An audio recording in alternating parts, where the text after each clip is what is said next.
ایک مرتبہ مجھے پیرس سے نیو یارک جانا تھا، PIA کی فلائٹ تھی۔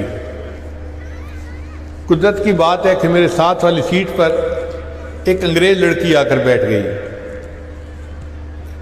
اس کے پاس 2 سال کی بچی تھی۔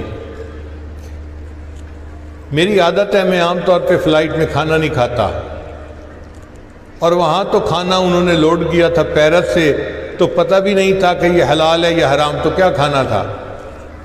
تو جب کھانے کے لیے اعلان ہوا تو میں نے ایئر ہوسٹس کو کہہ دیا کہ نہیں مجھے کھانا نہیں کھانا، اور میں اپنی کتاب پڑھتا رہا۔ وہ ساتھ والی چیئر پر جو لڑکی بیٹھی تھی اس نے کھانا لگوا لیا۔ اب نظریں تو میری کتاب پر تھیں، لیکن اللہ نے VN کا دائرہ اتنا بڑا بنایا ہے کہ 5 فٹ ادھر اور 5 فٹ ادھر جو بھی ہو رہا ہو وہ بندے کو پتہ چل جاتا ہے کہ کیا حرکت ہو رہی ہے۔ تو مجھے محسوس تو ہو رہا تھا کہ ہو کیا رہا ہے۔ تو میں نے دیکھا کہ اس خاتون نے اپنی بیٹی کو اپنی گود میں بٹھایا، اور پھر چاول کے جو چمچ تھے نا وہ ایک خود کھاتی اور ایک اپنی بیٹی کو کھلاتی۔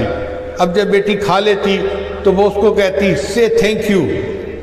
وہ 2 سال کی بچی کہتی موم تھینک یو۔ اب جب ایک دفعہ ہوا، دوسری دفعہ ہوا، تیسری دفعہ ہوا، تو مجھے حیرت ہوئی کہ یہ ماں ہر لقمے کے ساتھ بچی کو تھینک یو کہنے کا حکم دے رہی ہے۔ میں نے اندازہ لگایا ایک کھانے کے دوران اس نے 36 بار اپنی بیٹی سے تھینک یو کہلوایا۔ اتنے میں کچھ چاول کے دانے ایسے لگتا ہے جیسے ماں کے کپڑے پر گر گئے، تو بچی نے کہا موم موم، ایسے اشارہ کیا، تو ماں نے وہ چاول کے دانے صاف کیے اور اپنی بیٹی کو کہا کہ میری بیٹی تھینک یو۔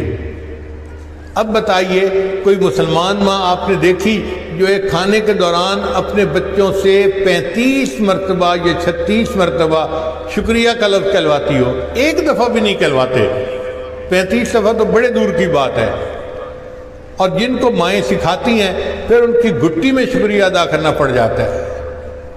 اس لیے ہمیں چاہیے کہ ہم اپنے بچوں کو زیادہ سے زیادہ شکریہ ادا کرنے کی تعلیم دیں۔